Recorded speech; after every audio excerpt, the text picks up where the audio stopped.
ബഹുമാന്യനായ doctor Arunkumar, doctor Srivilasan, doctor R C Sreekumar, doctor Rajesh, മറ്റ് ബഹുമാന്യരായ ഡോക്ടർമാരെ, അധ്യാപകരെ, വിദ്യാർത്ഥിനികളെ, സഹപ്രവർത്തകരെ, ആദ്യമേ തന്നെ IHRD ഓർഗനൈസ് ചെയ്യുന്ന ഈ ഒരു കോൺക്ലേവിന് പങ്കെടുക്കുവാൻ തന്ന അവസരത്തിന് നന്ദി പറയുകയാണ്. ഇത് രണ്ടാമത്തെ അവസരമാണ്. ആരോഗ്യമേഖലയെ സ്പെസിഫിക്കായിട്ട് വളരെ കൃത്യമായിട്ട് അഡ്രസ്സ് ചെയ്യണം എന്നുള്ള ഇതിൻ്റെ സംഘാടകരുടെ ആ നിർബന്ധത്തിന് നന്ദി പറഞ്ഞുകൊണ്ട്, നിങ്ങൾ ഇന്നലെ മുതൽ തന്നെയാണ് കേൾക്കുന്നത്. പണ്ടുള്ളവർ പറയുന്ന പോലെ ഇനിയിപ്പോൾ പറ്റി മാത്രം ഇവിടെ മിണ്ടരുത് എന്ന ആൾക്കാർ പറയുന്നൊരവസ്ഥ വരും. എങ്കിൽ പോലും ഞാൻ ഡോക്ടർ അരുൺകുമാറിനോട് പറയുകയായിരുന്നു, വളരെ ഏറ്റവും നല്ലൊരു ഉദ്യമമാണിത്.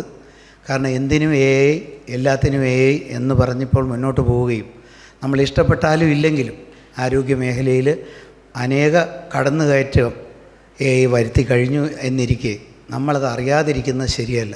പലപ്പോഴും ആരോഗ്യമേഖലയിൽ നിന്ന് പ്രവർത്തിക്കുന്നവർ ഇതിൻ്റെ ഇമ്പാക്റ്റ് അറിയുന്നില്ല, എത്രത്തോളം ആഴത്തിൽ വേരൂന്നി കഴിഞ്ഞു എന്നും അറിയുന്നില്ല. പ്രധാനമായിട്ടും മെഡിക്കൽ എഡ്യൂക്കേഷൻ രംഗത്ത്, മെഡിക്കൽ വിദ്യാഭ്യാസ രംഗത്ത് 3 ഹെഡുകളിലായിട്ടാണ് കാര്യങ്ങൾ നടക്കുന്നത്. 1 എഡ്യൂക്കേഷൻ ട്രെയിനിങ്, 2 പ്രാക്ടീസ് അല്ലെങ്കിൽ ട്രീറ്റ്മെൻറ്റ്, 3 റിസർച്ച്. ഈ 3 കാര്യങ്ങൾ education, practice and training and research, ഈ 3 മേഖലകളിലായിട്ടാണ് മെഡിക്കൽ എഡ്യൂക്കേഷൻ വിഭാഗത്തിൻ്റെ പ്രവർത്തനങ്ങൾ നടക്കുന്നത്. ഈ 3 മേഖലയിലും യുടെ ഇൻഫ്ലുവൻസ് വളരെയേറെ വന്നു കഴിഞ്ഞു. അനന്ത സാധ്യതകളുണ്ട്. അതുമായിട്ട് ബന്ധപ്പെട്ട് അനേക കാര്യങ്ങളിപ്പോൾ നടക്കുന്നുണ്ട്. എൻ്റെ സഹപ്രവർത്തകരായി ഇവിടെ എത്തിയിട്ടുണ്ട് ഡോക്ടർ ദിലീപ്, അതുപോലെ തന്നെ ഡോക്ടർ പ്രശാന്ത്. ഈ പ്രസൻറ്റേഷന് ശേഷം ചർച്ച നടക്കുമ്പോൾ അവർ തങ്ങളുടെ മേഖലകൾ ഓൾറെഡി നടപ്പാക്കിയ യുടെ കാര്യങ്ങൾ നിങ്ങളോട് ഷെയർ ചെയ്യും എന്ന് ഞാൻ അറിയിക്കുകയാണ്. പ്രധാനമായും നമ്മളെല്ലാവരും മെഡിക്കൽ എഡ്യൂക്കേഷൻ എന്ന് പറഞ്ഞാലും മെഡിക്കൽ കെയറിനെ പറ്റിയാണ് പറയുന്നത്. അപ്പോൾ ഡെലിവറിങ് പേഴ്സണലൈസ്ഡ് ഹെൽത്ത് കെയർ അതൊരു പ്രധാനപ്പെട്ട അജണ്ടയാണ് യുടെ. അതായത് ആളുകൾക്ക് കൃത്യമായി ഇൻഡിവിജ്വലൈസ്ഡായിട്ട് അല്ലെങ്കിൽ വ്യക്തിഗതമായ ചികിത്സ ഉറപ്പാക്കുന്നതിൽ ക്ക് ധാരാളം പങ്ക് വഹിക്കാനുണ്ട്.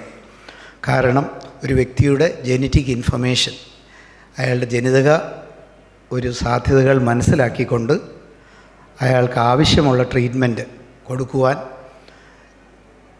സാധാരണ അല്ലാത്ത സെൽസിനെ കണ്ടുപിടിക്കുവാൻ, ക്യാൻസർ ഡിറ്റക്റ്റ് ചെയ്യുക ഉദാഹരണം.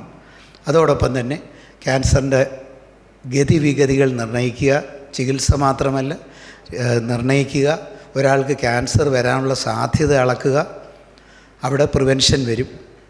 നേരത്തെ ഞാൻ പറഞ്ഞ പോലെ ഈ എഡ്യൂക്കേഷൻ, പ്രാക്ടീസ് ആൻഡ് റിസർച്ച് എന്ന് പറയുന്ന പോലെ തന്നെ മെഡിക്കൽ ചികിത്സാ രംഗം എടുത്താൽ 3 തരത്തിലാണ് അതിനെ വരുന്നത്. അതായത് പ്രിവെൻഷൻ ആൻഡ് പ്രൊമോഷൻ എന്ന് പറയുന്ന വലിയൊരു കാര്യം, ചികിത്സയ്ക്ക് രോഗം വരുന്നതിന് മുമ്പ്, രോഗം വന്നു കഴിഞ്ഞാൽ ഡയഗ്നോസിസ് ആൻഡ് മാനേജ്മെൻറ്റ്, അതിനുശേഷം 3ാമതായിട്ട് ഡിസബിലിറ്റി ലിമിറ്റേഷൻ ആൻഡ് റീഹാബിലിറ്റേഷൻ. ഈ 3 ഹെഡുകളിലും യുടെ ഉപയോഗമുണ്ട്. അതുകൊണ്ട് തന്നെ ക്യാൻസർ ഒരു ഉദാഹരണമായിട്ടെടുത്താൽ ക്യാൻസറിനെ സംബന്ധിച്ച് ക്യാൻസർ വരാനുള്ള സാധ്യത അളക്കാൻ സഹായിക്കും. ക്യാൻസറിൻ്റെ വന്നു കഴിഞ്ഞാൽ അല്ലെ ഡിറ്റക്റ്റ് ചെയ്യാൻ, സ്ക്രീൻ ചെയ്യുന്നത് മുതൽ പരിശോധിച്ച് കണ്ടുപിടിക്കുകയും ചികിത്സ തുടങ്ങിക്കഴിഞ്ഞാൽ ചികിത്സ എത്രത്തോളം വേണം, എങ്ങനെയായിരിക്കണം ചികിത്സയുടെ ഗതി, എത്രത്തോളം നിലനിർത്തണം എന്നുള്ളതും ചികിത്സയ്ക്ക് ശേഷം എന്ത് എന്നുള്ളതും നമുക്ക് മുൻകൂട്ടി പ്രഡിക്റ്റ് ചെയ്യുവാനായിട്ട് ഈ ടെക്നോളജീസിന് കഴിയും. ഒരു പ്രഡിക്റ്റീവ് ടെക്നോളജി എന്നുള്ള നിലയിൽ യുടെ ഉപയോഗം ക്യാൻസർ ചികിത്സ നിയന്ത്രണ രംഗത്ത് വളരെയേറെയാണ്. അതോടൊപ്പം തന്നെ ചികിത്സ നൽകുമ്പോൾ ഒന്നിലധികം ചികിത്സാവിധികളുണ്ട്. അതുകൊണ്ട് തന്നെ ഏതാണ് ഇതിൽ നല്ലത്, അല്ലെങ്കിൽ ഏതാണ് സ്റ്റാൻഡേർഡ് ചികിത്സയേക്കാൾ മെച്ചമാണോ അതോ മോശമാണോ, പുതിയ ചികിത്സാവിധികൾ അനുദിനം വന്നുകൊണ്ടിരിക്കുന്ന സാഹചര്യത്തിൽ കമ്പയർ ആൻഡ് കോൺട്രാസ്റ്റ് ഉള്ള ചികിത്സാവിധികൾ പുതിയ ചികിത്സാവിധികളുമായിട്ട് കമ്പയർ ചെയ്യാൻ, അതിൻ്റെ റിസ്ക് എത്രത്തോളം ഉണ്ടെന്ന് അസസ് ചെയ്യാൻ, സക്സസ് റേറ്റ് ഓരോ ചികിത്സാവിധിയും എടുത്തു കഴിഞ്ഞാൽ അതിൻ്റെ സക്സസ് റേറ്റ് എന്തായിരിക്കും എന്ന് വിലയിരുത്തുവാനും ഈ AI ടെക്നോളജീസിന് കഴിയും. ഇതെല്ലാം വരുന്നത് ഡെലിവറിങ് പേഴ്സണലൈസ്ഡ് ഹെൽത്ത് കെയർ എന്ന പ്രധാനപ്പെട്ട ഒരു ഹെഡിങ്ങിലാണ്. രണ്ടാമതായിട്ട് നമ്മൾ നടപ്പാക്കുന്ന മേഖലകളിൽ, ചികിത്സാ നിയന്ത്രണ മേഖലകളിൽ ഓപ്പറേഷണൽ എഫിഷ്യൻസി കൂട്ടുവാനായിട്ട് ഉപയോഗിക്കാൻ സാധിക്കും.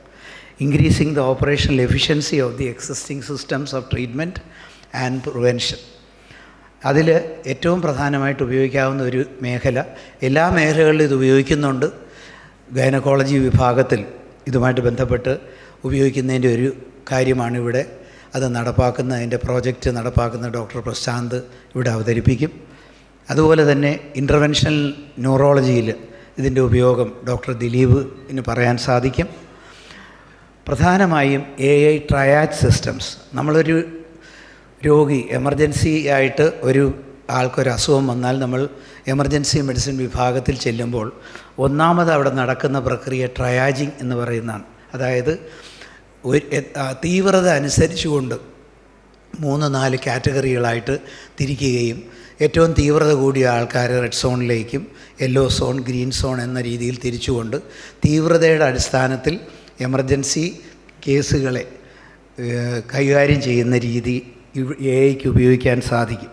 അതായത് ഒരു ട്രയാജിങ് സംവിധാനം AI ഉപയോഗിച്ച് നമുക്ക് നടപ്പാക്കാൻ സാധിക്കും. എസ്പെഷ്യലി OPDകളിൽ, എസ്പെഷ്യലി എക്സ്റേയുടെ കാര്യത്തിൽ. അത് ചികിത്സയുമായിട്ട് ബന്ധപ്പെട്ട് ഡയഗ്നോസ്റ്റിക്സിലാണ്. ഇവിടെ നേരത്തെ തന്നെ പറഞ്ഞു, ഡയഗ്നോസ്റ്റിക്സുമായിട്ട് ബന്ധപ്പെട്ട കോഴ്സുകൾ നടക്കുന്നുണ്ട് IHRDയിൽ. എക്സ്റേ വിഭാഗത്തിൽ വളരെയേറെ ഗുണകരമായ ഒരു കാര്യമാണ്. എക്സ്റേ മുതൽ CT, MRI വരെ നീളുന്ന വലിയൊരു ശൃംഖലയുണ്ട്, ഇമേജിംഗ് ടെക്നോളജി. അതിൽ എക്സ്റേയെ സംബന്ധിച്ച് പറയുകയാണെങ്കിൽ ഒരു ദിവസം ഒരു OPയിൽ 100 പേര് ഒരു ഡോക്ടർ ഒരേ സമയത്ത് കാണേണ്ടി വരുന്നു. ഒറ്റയടിക്ക് കാണേണ്ടി വരുമ്പോൾ ഈ 100 പേർക്ക് എക്സ്റേ എഴുതി കഴിഞ്ഞാൽ 100ൽ എത്ര പേർക്കായിരിക്കും എക്സ്റേയുടെ ബുദ്ധിമുട്ടുകൾ ഉണ്ടാവുക? 100 പേർക്കും ഉണ്ടാവണമെന്നില്ല. മേ ബി ഒരു 75 മുതൽ 90% എക്സ്റേ നോർമലാവും. ബാക്കിയുള്ള 10 അല്ലെങ്കിൽ 25% മാത്രമാണ് വ്യക്തമായ പ്രശ്നങ്ങളുണ്ടാവുക. അപ്പോൾ AI ടെക്നോളജി ഉപയോഗിച്ചുകൊണ്ട് എക്സ്റേ സ്ക്രീൻ ചെയ്യാൻ സാധിക്കും. ഏതാണ്ട് 75ഓളം വരുന്ന രോഗങ്ങളുടെ അതെല്ലാം ഫീഡ് ചെയ്ത് കഴിഞ്ഞാൽ ഈ 75 രോഗങ്ങൾ ഏതെങ്കിലും ഡിറ്റക്റ്റ് ചെയ്യാൻ, അതിൻ്റെ ഫൈൻഡിങ്സ് ഫീഡ് ചെയ്ത് കഴിഞ്ഞാൽ ഡിറ്റക്റ്റ് ചെയ്യാൻ സാധിക്കുന്ന ഒരു മേഖലയാണ്, അല്ലെങ്കിൽ ഒരു സാധ്യതയാണിത്. അപ്പോൾ അതിലൂടെ കടന്നു പോകുമ്പോൾ എന്തെങ്കിലും 75ൽ ഏതെങ്കിലും ഒരു ഫോൾട്ട് ഉണ്ടെങ്കിൽ അത് ഇമ്മീഡിയറ്റായിട്ട് ഡിറ്റക്റ്റ് ചെയ്യപ്പെടുകയും അതിന് ശേഷം ആ പ്രശ്നമുള്ള എക്സ്റേ തിരിച്ച് ആ ഡോക്ടറുടെ അടുത്തേക്ക് പോവുകയും ചെയ്യുകയും പ്രശ്നങ്ങൾ 75 രോഗങ്ങളുടെ ലക്ഷണങ്ങളും ഇല്ലാത്തത് നോർമലായിട്ട് എണ്ണി അത് ആ ഡോക്ടർക്ക് വീണ്ടും കാണേണ്ടി വരുന്നില്ല. അങ്ങനെ വർദ്ധിച്ച ജോലി ഭാരം കുറയ്ക്കുവാനും അതുകൊണ്ട് തന്നെ എന്നാൽ ഒരിക്കൽ പോലും രോഗിക്ക് അതുകൊണ്ടൊരു ബുദ്ധിമുട്ടുണ്ടാകുന്നില്ലെന്ന് ഉറപ്പ് വെക്കുവാനും AI സംവിധാനത്തിന് കഴിയും. ഇത് ഒരു സോഫ്റ്റ്വെയർ ഓൾറെഡി ഉണ്ട്. ചെസ്റ്റ് ലിങ്ക് എന്ന് പറയുന്ന ഓക്സിപിറ്റ് എന്ന കമ്പനി ഇറക്കിയിട്ടുള്ള സോഫ്റ്റ്വെയർ അനുസരിച്ചാണ് ഈ എക്സ്റേകൾ ഇനമുണ്ട്. അപ്പോൾ കൃത്യമായ സോഫ്റ്റ്വെയർ ഉണ്ടാക്കി കഴിഞ്ഞാൽ നോർമലായിട്ടുള്ള ആളുകൾക്ക് പെട്ടെന്ന് ഓടിച്ചു പോകുവാനും അതിലൂടെ അബ്നോർമാലിറ്റി മാത്രം ഡോക്ടറുടെ ശ്രദ്ധയിലേക്ക് വരുവാനും അത് കൃത്യമായ ഡയഗ്നോസിസിലേക്ക് കൊണ്ടുപോകാനും കഴിയും. പ്രത്യേകിച്ചും റേഡിയോളജിസ്റ്റുകളെന്ന് പറയുന്ന വിഭാഗം, എക്സ്റേയും CT, MRI എല്ലാം നോക്കുന്ന റേഡിയോ ഡയഗ്നോസിസ് എന്ന വിഭാഗത്തിൽ വലിയ ഷോർട്ടേജ് ഡോക്ടർമാരുടെ ഇടയിലും ഇന്ന് അനുഭവപ്പെടുന്നുണ്ട്, ടെക്നീഷ്യന്മാരുടെ ഇടയിലുമുണ്ട്. അപ്പോൾ അങ്ങനെ വരുമ്പോൾ ഇപ്പോൾ തന്നെ ടെലി റിപ്പോർട്ടിംഗ് ആണ്. നമ്മളിപ്പോൾ പ്രൈവറ്റായിട്ടുള്ള ഏത് സ്കാനിങ് സെൻറ്റേഴ്സിലോ അല്ലെങ്കിൽ ഇതുപോലുള്ള ലാബുകളിൽ ചെന്ന് CT, MRI എടുത്തിരുന്നാലും അവിടെ വച്ച് നമ്മുടെ ആ ഇമേജസ് ഒന്നും തന്നെ റീഡ് ചെയ്യപ്പെടുന്നില്ല. അത് ടെലി റിപ്പോർട്ടിംഗ് സംവിധാനത്തിലൂടെ ഇതറിയാവുന്ന ഒരാൾ എവിടെയോ ഇരിക്കുകയാണ് രഹസ്യ സ്ഥലത്തിരുന്ന് അദ്ദേഹം അത് കാണുകയും ആ റിപ്പോർട്ട് ചെയ്യുകയുമാണ് ചെയ്യുന്നത്. അതുകൊണ്ട് തന്നെ ഈ മേഖലയിൽ AIയുടെ സ്വാധീനം വളരെ ഉണ്ട്. നല്ല രീതിയിൽ ഉപയോഗിച്ചാൽ മാനുഷികമായ ക്ഷീണം ഒഴിവാക്കിക്കൊണ്ട് അല്ലെങ്കിൽ ഷോർട്ടേജ് ഒഴിവാക്കിക്കൊണ്ട് we can maximise the results from these test. ഈ ടെസ്റ്റുകൾ നല്ല രീതിയിൽ എടുത്താൽ മാത്രം പോരാ, അത് ഏറ്റവും നല്ല രീതിയിൽ ഉപയോഗിക്കപ്പെടാനും ചെറിയ ഒരു വൈകല്യം ഉണ്ടെങ്കിൽ കണ്ടുപിടിക്കാനാണ് നമ്മളിത് ചെയ്യുന്നത് എന്നുള്ളതുകൊണ്ട് തന്നെ എല്ലാ വൈകല്യങ്ങളും ശ്രദ്ധയിൽ കൊണ്ടുവരാനും കഴിയും.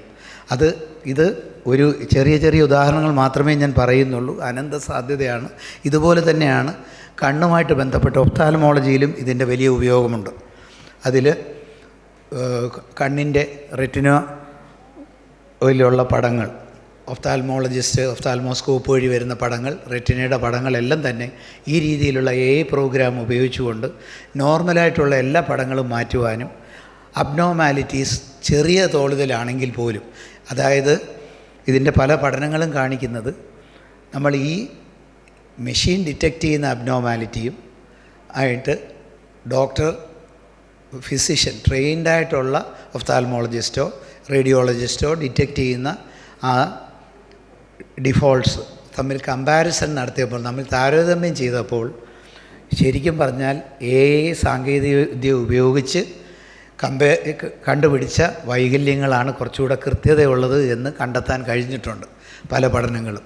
അത് കാണിക്കുന്നത് കൃത്യമായി AI ഉപയോഗിക്കുന്ന നല്ല സോഫ്റ്റ്വെയർ ഉപയോഗിച്ചാൽ, അതും ഉപയോഗിക്കുന്ന രീതിയിൽ ഉപയോഗിച്ചാൽ നമുക്ക് ആളുകളുടെ ഷോർട്ടേജ് കുറയ്ക്കുവാനും കൃത്യമായ ഇൻഫർമേഷൻ ഡയഗ്നോസിസിൽ എത്തിക്കുവാനും കഴിയുമെന്നുള്ളതാണ്. അതോടൊപ്പം തന്നെ ഇത് രണ്ടാമത്തെ കാര്യം. മൂന്നാമതായിട്ട് വിർച്വൽ ഹെൽത്ത് അസിസ്റ്റൻസ് ആണ്. പ്രത്യേകിച്ചും ചോദ്യങ്ങൾ മെഡിക്കൽ രംഗത്ത് പഠനവുമായിട്ട് ബന്ധപ്പെട്ട് ഞാൻ ആദ്യം പറഞ്ഞ പോലെ എഡ്യൂക്കേഷൻ രംഗത്ത് അനേകവിധമായ ഗുണങ്ങൾ നമുക്ക് AI ടെക്നോളജികളിൽ ഉണ്ടാക്കാൻ സാധിക്കും. മനുഷ്യ ശരീരത്തിനകത്തുള്ള അനാറ്റമിക്കൽ സ്ട്രക്ചേഴ്സ് മാത്രം കൃത്യമായിട്ട് നമ്മുടെ മുമ്പിൽ കൊണ്ടുവരുന്നതിനല്ല, ഏത് ചോദ്യവും മെഡിക്കൽ രംഗത്തുള്ള ചോദ്യങ്ങൾ കൃത്യമായിട്ട് അതിനുള്ള മറുപടി തരുവാനും അതിനുള്ള വിശദാംശങ്ങൾ പറഞ്ഞു തരുവാനും AI ടെക്നോളജി ഉപയോഗിച്ച് ചെയ്യുന്നുണ്ട്. പല സോഫ്റ്റ്വെയറുകൾ ഇപ്പോൾ രംഗത്തുണ്ട്. മെഡിക്കൽ പാൽ M2 എന്ന് പറഞ്ഞ മെഡിക്കൽ പാം എന്ന് പറയുന്ന മെഡിക്കൽ പാൽ M, അതിൻ്റെ മോഡിഫൈഡ് വേർഷൻസ് ആയിട്ടുള്ള M2, പുതിയ വേർഷൻസ് വരുന്നുണ്ട്. ഇതെല്ലാം തന്നെ മെഡിക്കൽ പഠന രംഗത്ത് നമ്മുടെ എഡ്യൂക്കേഷൻ, ഏറ്റവും അപ്ഡേറ്റഡ് ആയിട്ടുള്ള എഡ്യൂക്കേഷൻ നമുക്ക് കൊണ്ടുവരാനാണ് സഹായിക്കുന്നത്. അത് വിദ്യാർത്ഥികളെ മാത്രമല്ല, പ്രാക്ടീസ് ചെയ്യുന്ന ഡോക്ടർമാർ, മറ്റ് ആരോഗ്യ പ്രവർത്തകരെ മെഡിക്കൽ രംഗത്തെ അപ്ഡേറ്റ് ചെയ്ത് ഏറ്റവും ലേറ്റസ്റ്റ് ഇൻഫർമേഷൻ അവരിൽ എത്തിക്കാൻ, ചികിത്സയ്ക്കും തീരുമാനമെടുക്കുന്നതിന് മുമ്പും എടുക്കാനും സാധിക്കും. അതോടൊപ്പം തന്നെ ഞാൻ നേരത്തെ പറഞ്ഞ പോലെ മൂന്നാമത്തെ ഏരിയ ആയിട്ടുള്ള റിസർച്ചിലും അനേക കാര്യങ്ങൾ AIയിലൂടെ വരുത്താൻ സാധിക്കും. കാരണം ഏറ്റവും പ്രധാനം റിസർച്ച്, പ്രത്യേകിച്ചും ഹ്യൂമൻ സബ്ജക്ട്സിനെ വെച്ചിട്ട് നമ്മുടെ ട്രയലുകൾ നടത്തുക എന്നുള്ളത് വലിയ ബുദ്ധിമുട്ടാണ്. അതുകൊണ്ട് തന്നെ മിക്ക വാക്സിനുകളായിരുന്നാലും ചികിത്സാ വിധികളായിരുന്നാലും വളരെ ബുദ്ധിമുട്ടി 10-15 വർഷം കഴിഞ്ഞിട്ടാണ് കൃത്യമായ ക്ലിനിക്കൽ ട്രയലുകൾ നടത്തി ഒരു ചികിത്സയ്ക്ക് ഉപയോഗിക്കാം. ഒരു പരിധിവരെ ആ രോഗം വന്ന് മാക്സിമം ആൾക്കാർ അഫക്റ്റഡായി കഴിയുമ്പോഴാണ് ഈ ചികിത്സാവിധി വരികയും അത് എല്ലാ ടെസ്റ്റുകളും പൂർത്തിയാക്കി നമ്മുടെ മുമ്പിൽ അല്ലെങ്കിൽ സമൂഹത്തിൽ അല്ലെങ്കിൽ മാർക്കറ്റിൽ അത് ഉപയോഗത്തിനെത്തുകയും ചെയ്യുന്നത്. ഇതിന് വിപരീതമായ ഉദാഹരണം നിങ്ങൾക്ക് എല്ലാവർക്കും അറിയാം, കോവിഡ് വാക്സിനാണ്. കാരണം അതിൻ്റെ phase 2 ട്രയലുകളായപ്പോൾ തന്നെ ബഹുമാനപ്പെട്ട പ്രധാനമന്ത്രി വന്ന് കണ്ട് ബാക്കി എല്ലാ ട്രയലും ഓക്കെ ആണെന്ന് പറയുകയും അതനുസരിച്ച് നമ്മളെല്ലാം എടുക്കുകയും ചെയ്തു. ഇതൊരു പ്രത്യേക എമർജൻസി സിറ്റുവേഷൻ. പക്ഷേ ഈ സാഹചര്യത്തിലെല്ലാം തന്നെ ക്ലിനിക്കൽ ട്രയലുകളിലൂടെ phase 1, phase 2, phase 3, phase 4 ട്രയലുകൾ സ്പീഡപ്പ് ചെയ്യാനും ഈ ഓരോ ട്രയലിലും കൃത്യമായിട്ട് ഇതിന് ഒരു എഫക്റ്റ് ഉണ്ട് ഇല്ല എന്ന് കണ്ടുപിടിക്കാൻ AI മോഡലുകൾ ഉപയോഗിക്കാൻ സാധിക്കും. അതുകൊണ്ട് തന്നെ ക്ലിനിക്കൽ ട്രയലുകളിൽ രീതിയിൽ AI മോഡലുകൾ വളരെയേറെ ഗുണം ചെയ്യും. അത് മാത്രമല്ല, ഈ ക്ലിനിക്കൽ ട്രയലുകളിലുള്ളതെന്ന് വെച്ചാൽ ആരാണ് മരുന്ന് കൊടുത്ത ആൾ, ആരാണ് മരുന്ന് കൊടുക്കാത്ത ആൾ എന്നുള്ള രീതിയിലുള്ള ബ്ലൈൻഡ് ട്രയലുകളാണ്. ഇതിനെല്ലാം AI മോഡലുകൾ ഉപയോഗിക്കാൻ സാധിക്കും. ചുരുക്കത്തിൽ ചികിത്സാരംഗത്ത്, പഠനരംഗത്ത്, അതുപോലെ തന്നെ റിസർച്ചിൻ്റെ രംഗത്ത്, ഈ 3 രംഗത്തും നമുക്ക് AIയുടെ വലിയ മാറ്റങ്ങൾ ഉണ്ടാക്കാൻ സാധിക്കുന്നുണ്ട്. പക്ഷേ അതേസമയം തന്നെ ഇത് മിസ്യൂസ് ചെയ്യപ്പെടാനുള്ള വലിയ സാധ്യതയുമുണ്ട്.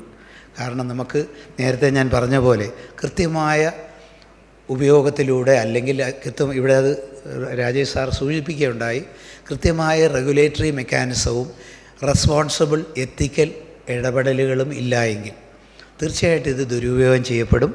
അതിന് ഇന്ന് ഇതുപോലുള്ള ചർച്ചകളും ഇതുപോലുള്ള ഉപയോഗത്തിൻ്റെ സാധ്യതകൾ പറയുമ്പോൾ തന്നെ എത്തിക്കലായിരിക്കണം. നമ്മളൊരു റെസ്പോൺസിബിൾ ആയിട്ടുള്ള യൂസേഴ്സായി മാറിയെങ്കിൽ മാത്രമേ നമുക്കിതുകൊണ്ട് പ്രയോജനമുള്ളൂ.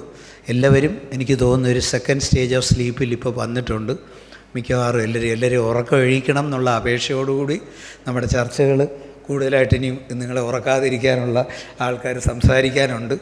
നിങ്ങളുടെ കുറ്റമല്ല, കാരണം രാവിലെ മുതലേ കേട്ട് വരികയായതുകൊണ്ട്. എന്നാൽ പോലും ഇതിൻ്റെ സാധ്യതകൾ നമ്മുടെ കൂടുതൽ ചർച്ചകളിലൂടെ പുറത്തു വരും എന്നുള്ളത് മനസ്സിലാക്കിക്കൊണ്ട് തിരിച്ച് നിങ്ങൾ വളർന്നു വരുന്ന സാഹചര്യത്തിൽ, പ്രത്യേകിച്ചും വിദ്യാർത്ഥികളായ നിങ്ങൾ എയിലാണ് വളർന്നു വരുന്നത്.